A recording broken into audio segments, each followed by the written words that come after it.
Rádio Popular. Hoje completa 128 anos da assinatura da Lei Áurea pela Princesa Isabel, e a história oficial diz que esse foi um marco na história do povo negro no nosso país. Então a gente resolveu conversar com a Catiara Oliveira, que é militante do Movimento Negro, faz parte do Quilombagem, e que vai dar um pouco da sua opinião sobre essa história e também sobre a situação atual do povo negro no nosso país. Catiara, obrigado por ter atendido a gente. Eu queria que você começasse se apresentando, falando onde você atua, como é que funciona o Quilombagem, o que é que vocês discutem. Fique à vontade. Eu sou da organização Quilombagem, com K, porque remete a uma escrita africana, e é uma organização negra de esquerda que já atua há mais de 10 anos. A maioria dos militantes são de São Paulo, ABC, e tem militantes também de Campinas, interior de São Paulo. Eu atuo no hip hop também já há um tempo, há mais de 10 anos. Já fiz parte de algumas experiências, como a banda Amandla, que era uma banda só de negros de esquerda, um grupo de rap só de mulheres negras, o Mains, e atualmente eu estou cantando rap junto com uma banca que se chama Clã dos Encardidos, que é formado por alguns militantes aqui do ABC, né? Eu, Thalita, Robson, que era do Afro, Baquimbuta, o Buia Calunga, e a Lenice. Atualmente, o Quilombagem atua com difusão de ideias revolucionárias na academia, no campo de atuação profissional e nos movimentos sociais, né? A gente atua com uma perspectiva de raça, classe e gênero, entendendo que a luta contra o racismo, a luta contra o machismo e a luta contra o capitalismo é uma luta única, porque ela é a luta pela emancipação humana, né? Todas essas lutas seriam a síntese da nossa perspectiva de avanço enquanto humanos que produzem e faz história, né? Eu trabalho atualmente na Coordenadoria de Igualdade Racial, aqui na cidade de Mauá. Eu sou concursada há mais de 5 anos aqui. A gente faz alguns trabalhos dentro dos CRAS, Fundação Casa. A gente usa muito a ferramenta de linguagem, que é o hip hop, por acreditar na história de resistência do hip hop e também como comunicação real mesmo com a galera, para refletir sobre todas as mazelas sociais, né? O rap é a voz do favelado, como diz o Eduardo, que era do Facção Central. Hoje a gente está trabalhando com algumas pesquisas. Nós temos a pesquisa que mais avançou, foi a do Davidson, sobre o Fanon e as teses de pessoas que leram Fanon no Brasil e no mundo, né? Bom, a gente aprende desde cedo, desde criança, que uma das datas mais importantes para a nossa história é o 13 de maio, né? A data que foi assinada, então, a abolição da escravatura, e tentam nos convencer de que a princesa Isabel, então, foi uma das grandes responsáveis por isso. Qual que é a sua avaliação sobre essa história, Catiara? Nós temos um lema que é o seguinte: a nossa princesa não é Isabel, é a Dandara, que foi a companheira de Zumbi e foi uma das mulheres mais importantes na construção do Quilombo de Palmares, que foi a maior resistência histórica no Brasil do povo negro organizado em relação ao enfrentamento à escravidão. Então, Palmares tinha mais de 50 mocambos, que é como se fossem pequenas cidades, e tinha a sua própria produção de vida, o seu próprio exército. Então, é uma referência para o povo negro a história de luta ser resgatada a partir da memória de Zumbi. Para fazer crítica à menção que é oficializada como o dia da abolição, 13 de maio, o movimento negro reivindica o 20 de novembro como a data histórica de resistência, para lembrar que nosso povo não teve nenhuma conquista sem luta.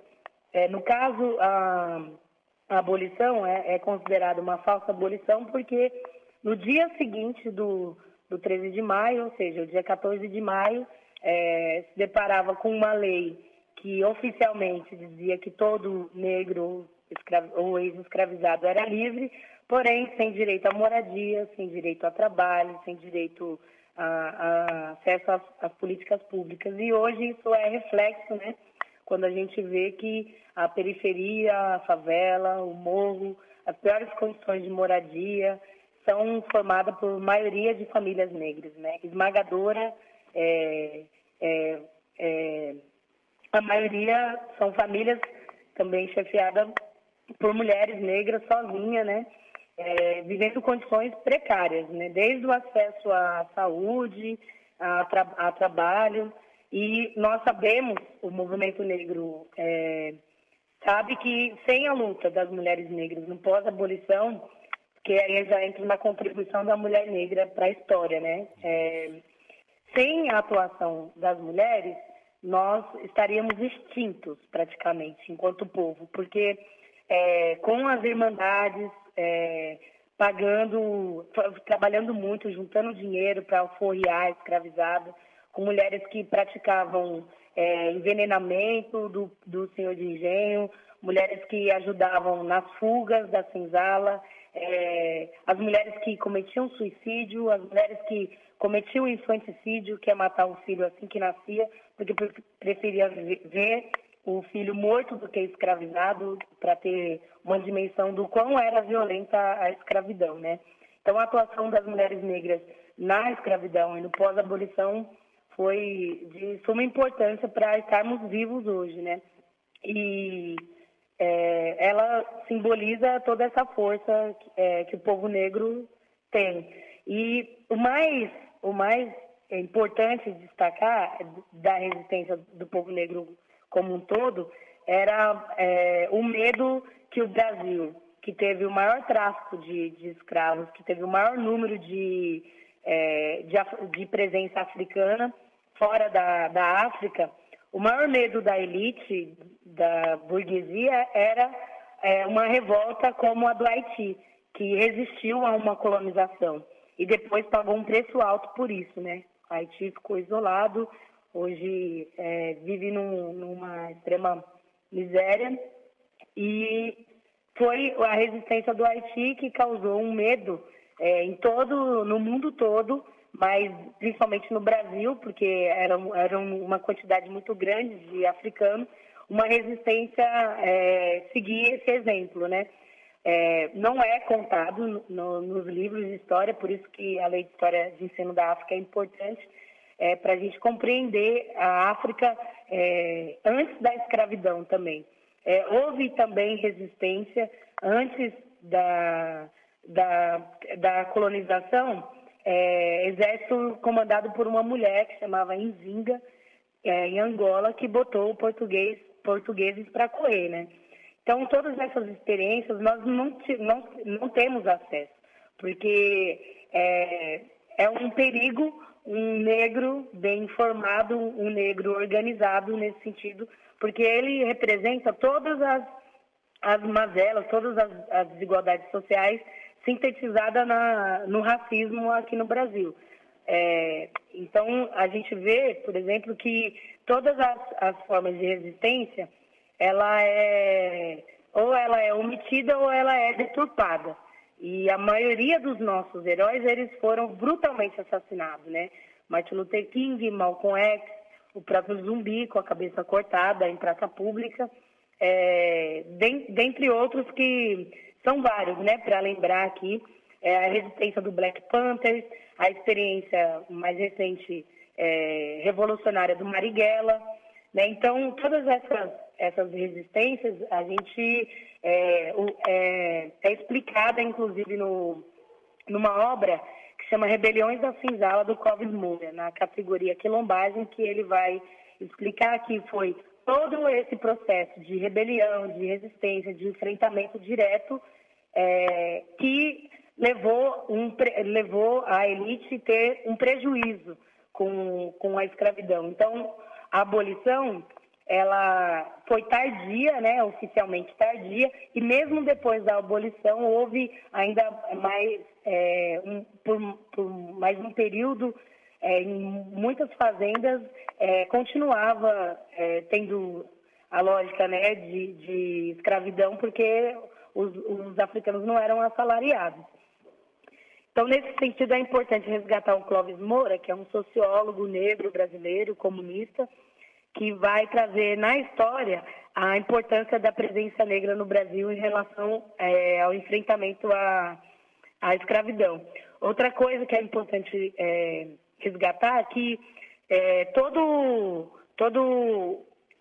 a luta travada pelo povo negro aqui no Brasil, ela tinha o objetivo de se livrar do jugo do Senhor e depois construir uma outra forma de vida, que o Palmares tinha um estado praticamente paralelo, né? Porque aquele estado não contemplava a vida do povo negro. E se a gente olhar hoje, com essa tão frágil democracia, num capitalismo atrasado, onde a população tem um péssimo acesso à educação, uma formação muito ruim, faz com que muitas pessoas não conheçam essa história.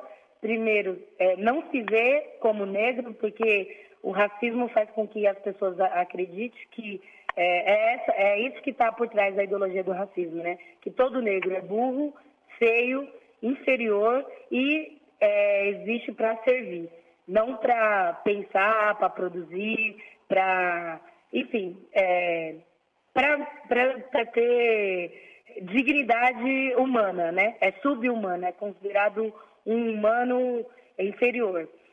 Então, para combater tudo isso, a gente precisa entender o que os pensadores negros, o que os revolucionários escreveram sobre o nosso povo, para a gente difundir e também para se ver como o sujeito da história, né? Que não é uma assinatura, não é a benevolência de um branco rico que nos salvou de nada. Não, foi muitas vidas, né, se foram fazendo esse enfrentamento. É um tema muito complexo, a abolição, porque também a gente teria que entender o capitalismo mundial para entender a particularidade do Brasil. Porque era uma necessidade, né, acabar com a escravidão, porque o Brasil já estava com a moral bem detonada nesse sentido, né? Porque 150 anos foi na ilegalidade. E hoje nós somos, nas estatísticas, a maioria, enquanto grupo social, em condições de trabalho mais precarizado, né? Que está nas terceirizações, como eu digo no meu rap, né? De escravo a terceirizado, a luta ainda não acabou. Porque o bisneto do senhor de engenho é o patrão, né? Então, quem era senhor há 300 anos atrás, como herdeiro, hoje é o patrão, é o dono da empresa, é o gerente, o gerente, no caso, que não se vê como trabalhador, né? Mas mais as estatísticas de 60% de mulheres morrerem no parto serem negras também apontam uma política genocida em que na década de 80, hoje a maioria das mulheres que morrem no parto são negras, e na década de 80 as mulheres que iam ganhar neném já saíram com as trompas ligadas, então não era para ter mais filho, né? E hoje nós também temos nas estatísticas mais de 80% os exterminados, executados covardemente pela polícia são negros. E tem estatística pra caramba para dizer que nós estamos nas piores condições de vida. E também para lembrar que nós não temos acesso a uma educação de qualidade, e essa educação, ela também, da forma que precarizada para a gente acessar. Quando chega, por exemplo, na universidade, você também se depara com um silêncio, com uma omissão de toda essa contribuição desses pensadores negros. Por exemplo, Clóvis Moura, sociólogo, pouquíssimo conhecido na sociologia, o Frantz Fanon, psiquiatra, pouquíssimo conhecido na área da psiquiatria, da psicologia, e por aí vai, né? Nós temos muitos outros pensadores que contribuíram para pensar a emancipação humana, né?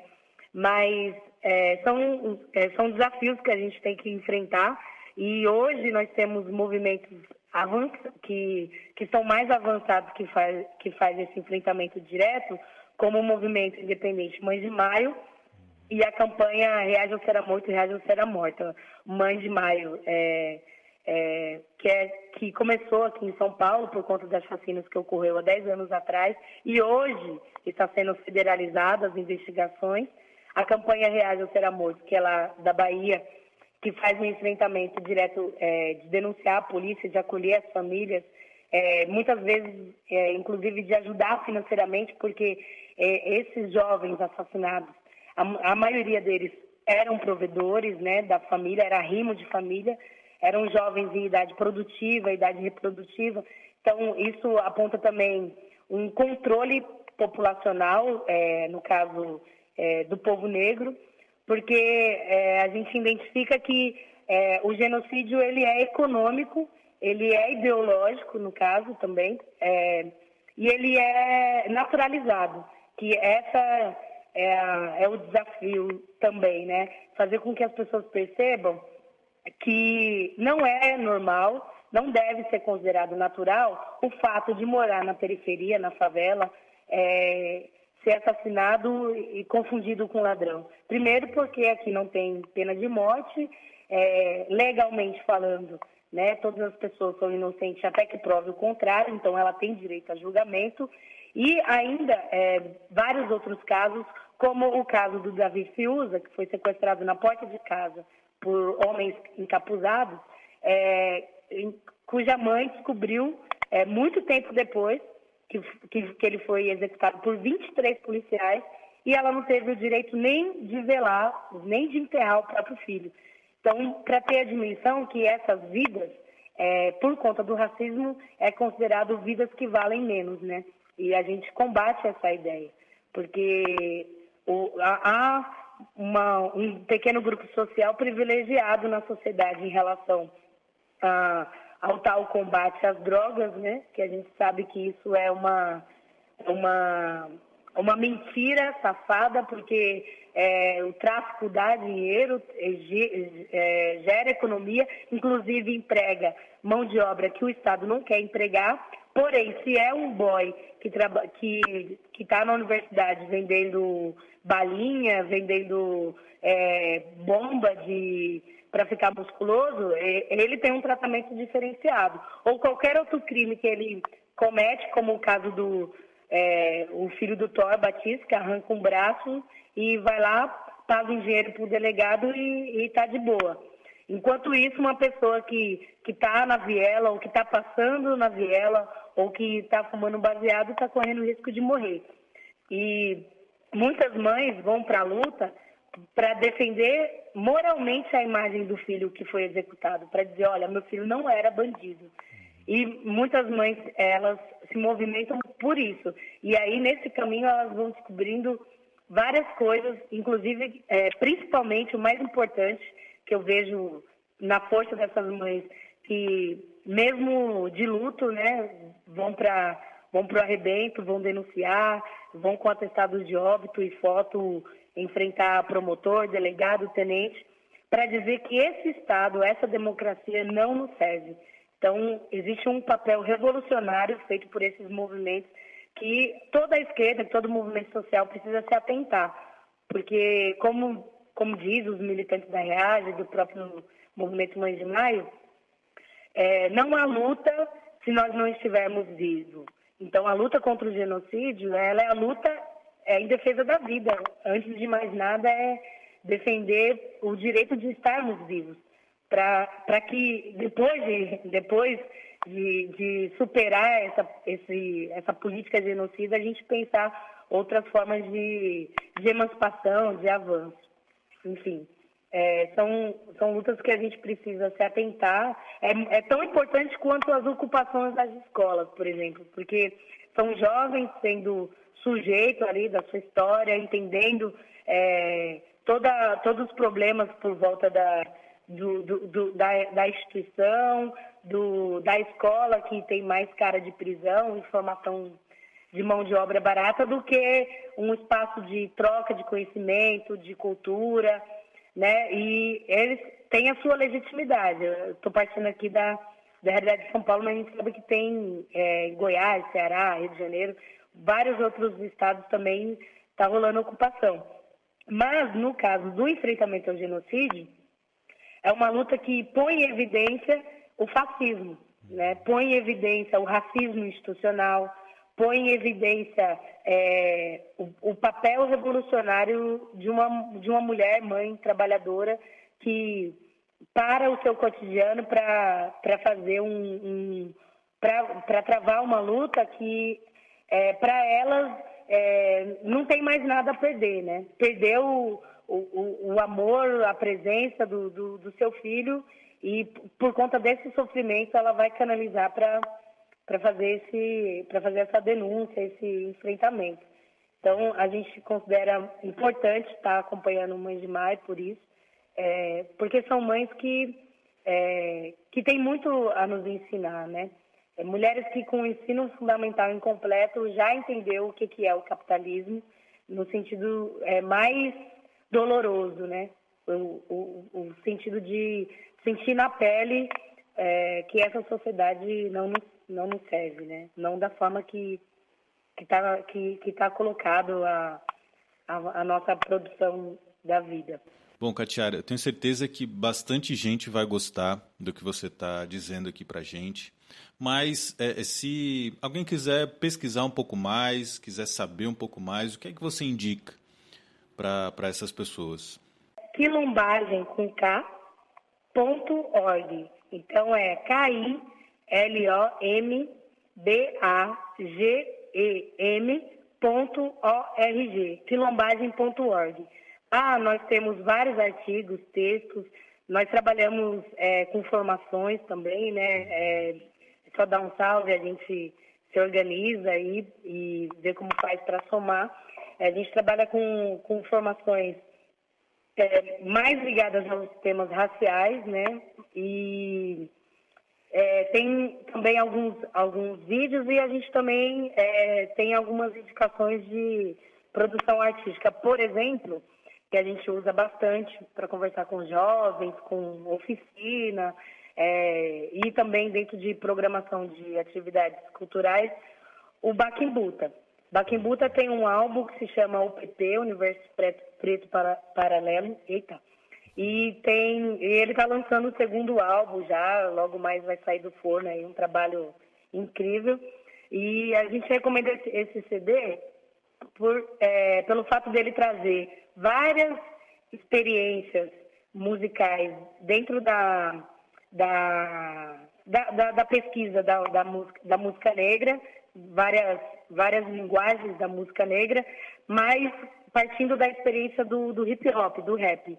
Então é uma obra muito boa, assim, musicalmente, poeticamente falando, e é também uma obra de denúncia, né? Um trabalho para denunciar o racismo. E aí, como uma obra importante, eu também quero indicar sobre o genocídio. Temos o Abdias do Nascimento, que o título é O Genocídio do Povo Negro.